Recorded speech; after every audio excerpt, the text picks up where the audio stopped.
अब मैं आप लोगों से पूछता हूं कि अगर कुछ ऐसा हो जाए, अगर आपको भी उस बच्चे की तरह किसी की आवाज सुनाई ना दे जो आवाजें आपको रोकती है, ना किसी और की ना अपनी, तो क्या होगा? मजा आ जाएगा, राइट? उस बच्चे की तरह आपको भी कोई नहीं रोक पाएगा. You'll be unstoppable. Yes or no?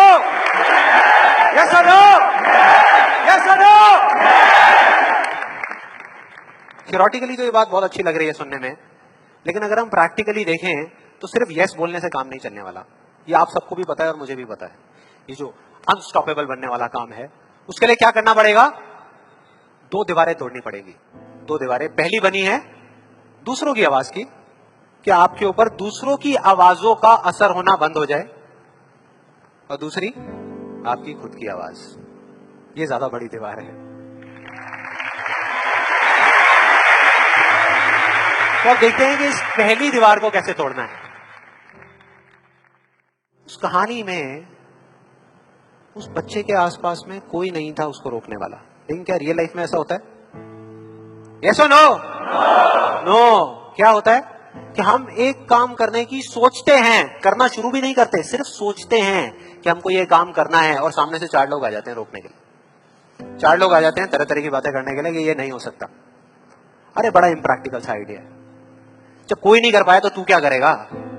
होता है ऐसा? कितने लोगों के साथ ऐसा हुआ है? सबके साथ हुआ है और होता रहता है. और मेरे साथ तो पता नहीं कितनी बार हुआ है. किसी के साथ कुछ ज्यादा ही हुआ है लगता है. लगता है उनको राह चलते भी, मेट्रो में भी कोई मिलता है, अबे तू नहीं कर पाएगा, चल.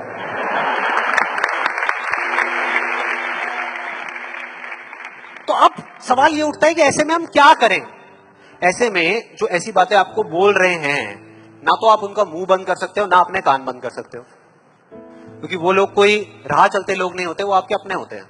आपके अपने फ्रेंड्स हैं, रिलेटिव्स हैं, आपके घर में हैं, आपके ऑफिस में हैं. तो मैं आपको ये नहीं बोल सकता कि आप क्या करो ऐसी सिचुएशन में, लेकिन मैं ये बता सकता हूं कि मैं क्या करता था. जैसे ही कोई बोलता था मेरे को, या आज भी अगर बोलता है कि ये नहीं हो सकता या तू ये नहीं कर सकता, तो मैं ना चुप रहता हूं, ना उनसे लड़ता हूं. मैं सिर्फ एक वर्ड में उनसे एक सिंपल सा क्वेश्चन पूछता हूं. एक वर्ड में, क्यों? क्यों नहीं कर सकता? क्यों नहीं हो सकता? और जैसे ही मैं ये करता हूं उसके बाद बहुत मजा आता है. आप कभी करके देखना, बहुत मजा आएगा. 90% लोग ऐसे मिलेंगे आपको जिनके पास में इस क्यों का जवाब ही नहीं होगा. जवाब ही नहीं होगा. नहीं, वो सोच में पड़ जाते हैं. जैसे मैं पूछता ना क्यों, हाँ क्या, क्यों, ये कैसा सवाल है? तो ये है वो 90% लोग जिनके पास में कोई जवाब ही नहीं होता, या होता भी है तो वो इतना फनी होता है कि आप चाह करके भी अपने आप को हंसने से नहीं रोक पाओगे. जैसे एक बार मेरे साथ हुआ था, जब मैं करीबन आई थिंक 18 साल का था, और मैंने नया फोटोग्राफी का कोर्स किया था. तो हमारे घर में एक छोटा सा फंक्शन चल रहा था, और वहां पर मैं अपनी मदर के साथ और फादर के साथ में खड़ा हुआ कुछ बातें कर रहा था. इतनी देर में एक सामने से आंटी आई और आकर के बोली, संदीप. हाँ जी आंटी. बेटे क्या नया चक्कर चल रहा है तेरा आजकल? मैं डर गया. मैं मन ही मन सोच रहा, मैंने कहा इनको कैसे पता लगा मेरे नए अफेयर के बारे में? और ही चला गया. फिर मैंने उनको देखा और डरते डरते उनसे मैंने कहा कि भाई आंटी जी, क्या मतलब, मैं कुछ समझा नहीं, कौन सा चक्कर, क्या क्या कौन सा? तो आंटी ने बोला, कहते क्यों, तू ये फोटोग्राफी नहीं कर रहा आजकल? ये फोटोग्राफी का कोर्स नहीं किया तूने? तो उन्होंने बोला, मेरी थोड़ी सी जान में जान आई. मैंने कहा अच्छा, फोटोग्राफी की बात हो रही थी. फिर उन्होंने बोला, बेटा अगर तू बुरा ना माने तो एक बात कहूं. मैंने कहा नहीं आंटी बोलिए ना. बेटे मेरी अगर तू माने ना, तो ये जो तू फोटोग्राफी के चक्करों में पड़ा है ना, ये सब बेकार की चीजें. इससे अच्छा ये है कि तू कोई और ढंग का काम कर ले या अपनी पढ़ाई लिखाई में ध्यान दे. मैंने वही किया जो मैं हमेशा करता था. मैंने कहा क्यों आंटी जी, आपको ऐसा क्यों लगता है कि मेरा फोटोग्राफी में कुछ नहीं हो सकता, या फोटोग्राफी बेकार की चीज क्यों है? तो उन्होंने जवाब दिया कि मेरी बहन का बेटा भी गया था बॉम्बे यही सब करने के लिए जो तू कर रहा है, और उसको 4 साल हो गए धक्के खा रहा है, उसका कुछ नहीं हुआ अभी तक. मैंने फिर सुना, फिर मैंने दोबारा से वही क्यों को ले आकर के चिपका दिया। मैंने उनसे पूछा लेकिन आंटी मेरे को कुछ समझ नहीं आया कि अगर वो कुछ नहीं कर पाया तो मैं कुछ क्यों नहीं कर पाऊंगा। सीधा सा क्वेश्चन है यार।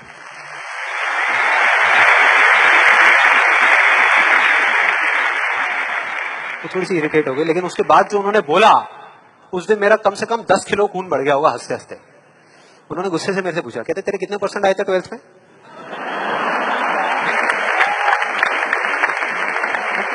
मतलब फोटोग्राफी से इसका कोई कनेक्शन नहीं है दूर दूर तक, लेकिन उनका ये सवाल था कितने परसेंट आए थे तेरे 12th में। मैंने कहा जी 85% आए थे। फिर उन्होंने एक अजीब सा एक्सप्रेशन दिया, मेरे को ऐसे देखा जैसे कि मेरे से बड़ा बेवकूफ इस पूरी दुनिया में कोई नहीं है, और बोली उसके 92% आए थे।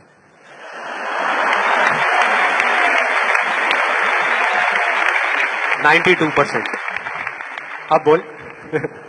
मैं कहा अब क्या बोलूं, अब बोलने को आपने छोड़ा क्या है। क्या कोई है जो ऐसी बातों को सीरियसली ले सकता है? नो, यस और नो? नो, ले ही नहीं सकते। अब बचे 10% लोग जिनके पास में जवाब होता है, एक जेन्युइन वजह होती है। मतलब वो आपको सिर्फ ये नहीं बोलते कि आप नहीं कर सकते, वो आपको बताते हैं कि वो ऐसा क्यों बोल रहे हैं। तो मुझे जब भी कोई ऐसा मिलता है तो मैं उनके पास में जाकर के शांति से बैठता हूं, उनकी सारी बात को समझता हूं, फिर अकेले में जाकर के उस प्रॉब्लम का सोल्यूशन निकाल लेता हूं और अपने पूरे दिल से उस इंसान को थैंक्स करता हूं। क्योंकि इनडायरेक्टली ऐसे लोग हमको हेल्प करते हैं आगे बढ़ने में। लेकिन इसका मतलब ये नहीं है कि उन 10% लोगों की बातों को मैं ज्यादा सीरियसली लेता हूं, या अगर मेरे को उसका जवाब नहीं मिलता तो मैं रुक जाता हूं। क्योंकि जवाब नहीं है इसका मतलब ये नहीं कि हम चलना बंद करते हैं। फॉर एग्जाम्पल, अगर हम अपने घर से ये सोच करके निकले हैं कि जब सारी लाइट्स ग्रीन हो जाएंगी तब मैं अपने घर से निकलूंगा, तो निकल पाएंगे कभी? कोई भी ऐसा कुछ आपको बोलता है आकर के कि आप ये नहीं कर सकते, तो समझ लेना कि वो बोल तो आपको रहा है, लेकिन उसका इशारा आपकी तरफ नहीं है। वो बस इतना सा कहना चाहता है क्योंकि मैं इस काम को नहीं कर सकता।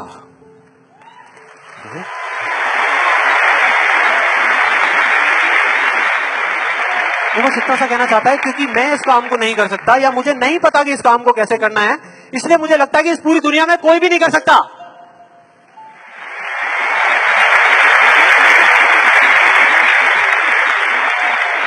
आप में से कितने लोगों ने कहावत सुनी है कि किसी पे जुल्म करना पाप है, लेकिन जुल्म सहना उससे भी बड़ा पाप है? कितने लोगों ने सुनी है?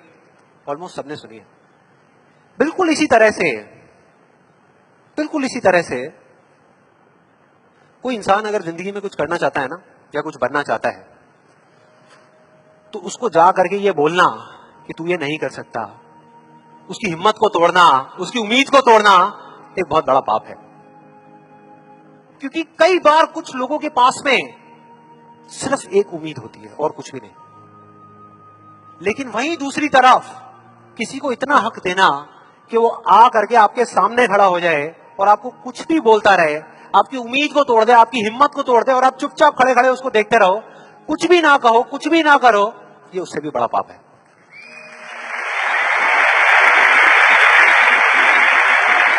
मतलब सिंपल है, ना हमें चुप रहना है, ना किसी से लड़ना है, सिर्फ सवाल करना है क्यों, और फिर देखो उनके कैसे पत्ते खुलते हैं, फिर मजा आएगा। और जिस दिन आप लोगों को भी मेरी तरह ये बात समझ आ जाएगी ना, उस दिन आपके ऊपर ऐसी बातों का असर होना बंद हो जाएगा। मतलब कि उस दिन ये जो पहली दीवार है जिसकी मैंने बात करी थी, वो अपने आप ही टूट जाएगी। उसके बाद इस पूरी दुनिया में किसी में दम नहीं होगा कि वो आपको आगे बढ़ने से रोक सके, सिवाय एक इंसान के। कोई बताएगा कौन है वो? आप खुद।